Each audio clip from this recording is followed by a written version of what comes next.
Ready? Start. I am thankful to you for having given me this opportunity long last to say a few words on the budget. Already much has been said, and I think the finance minister has come in for his share of congratulations as well as criticisms.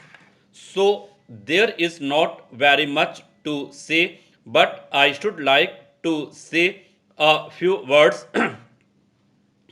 The increased development expenditure and the absence of any new taxation has earned for the budget a good response even from the businessmen.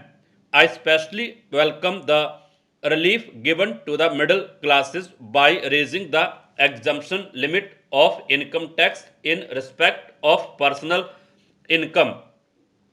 No doubt this is some relief to the middle classes, but I would request the finance minister if he could to raise this exemption limit from rupees 40,000 to rupees 60,000, as that would give substantial relief to the middle classes. I am indeed glad that the Taxation Enquiry Commission has been appointed with Dr.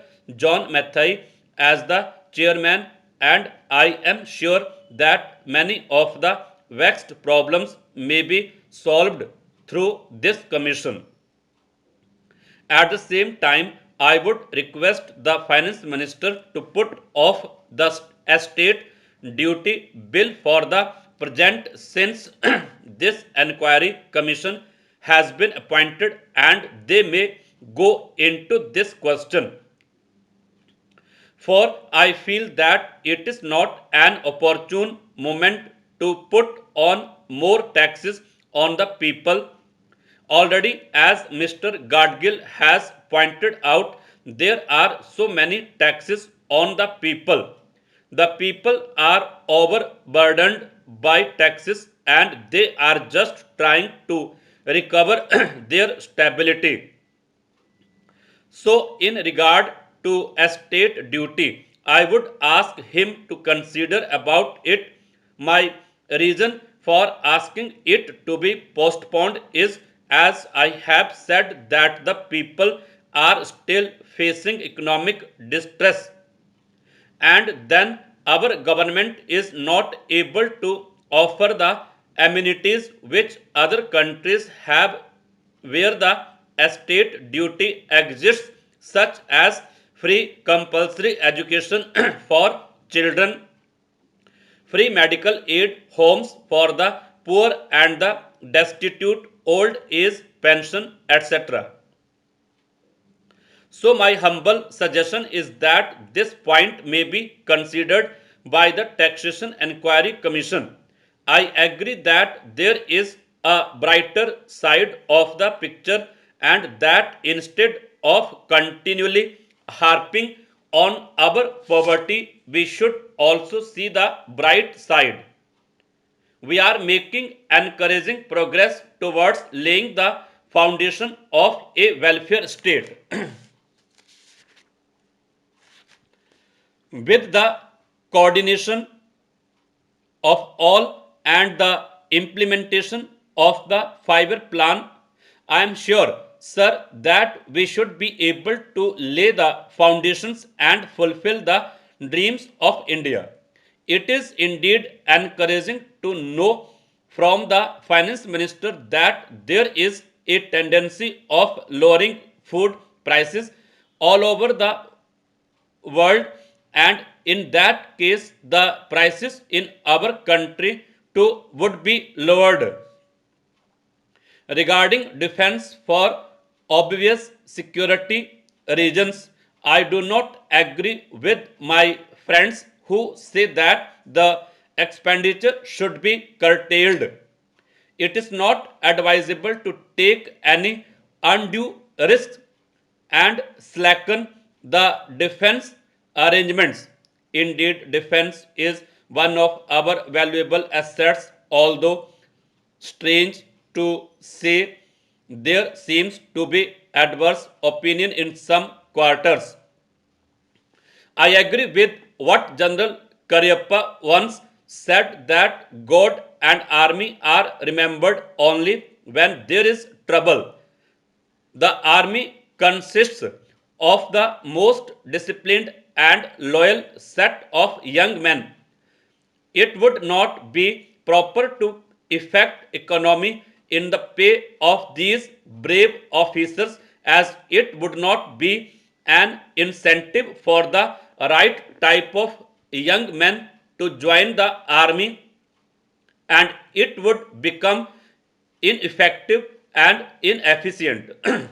I believe already officers who were drawing rupees 14,000 their pay are now getting only rupees 17,000 and about rupees 1,000 as allowance.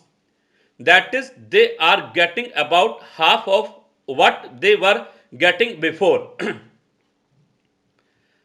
It is very hard for those officers on field duty to establish separate establishments for their families and for their children, and I would specially appeal to the finance minister to see that the family allowances may be restored to those officers who are on field duty. Economy in army could be effected in other ways. There is scope for more efficient operation of defense industries which process seems slow, and by purchase policy of utilizing goods and stores indigenously manufactured. Preference should be given to country made war materials such as could be produced here and they would be cheaper than foreign made goods. I may also suggest that the armed forces who are not on field service or under any operational commitments could be utilized for giving military training to the youths in schools and colleges, which would teach discipline and loyalty. The university authorities should make military training as part of their compulsory education, just as they have adopted social. Sir, the Essential Commodities Act was passed 5 years ago, and when the minister yesterday came with an amending bill, we expected that he would give us a brief report on the working of this measure for the last few years. But unfortunately, we are kept in the dark in regard to the exact working of the act and the nature of the difficulties the minister is facing. Sir, as far as I know, many of the provisions of this enactment have been observed more in violation by his agents at the state level.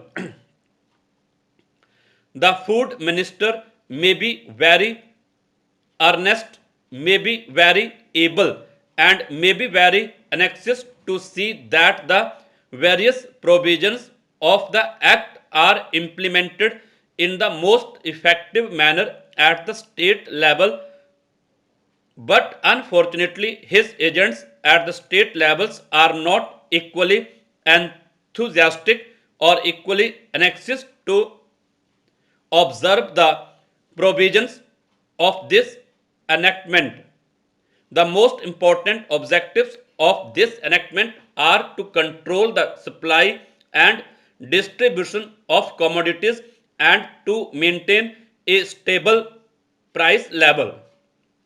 In regard to both these aspects, I am afraid that the government has failed to realize the objectives in view. Some time passed when there was scarcity of food grains stock.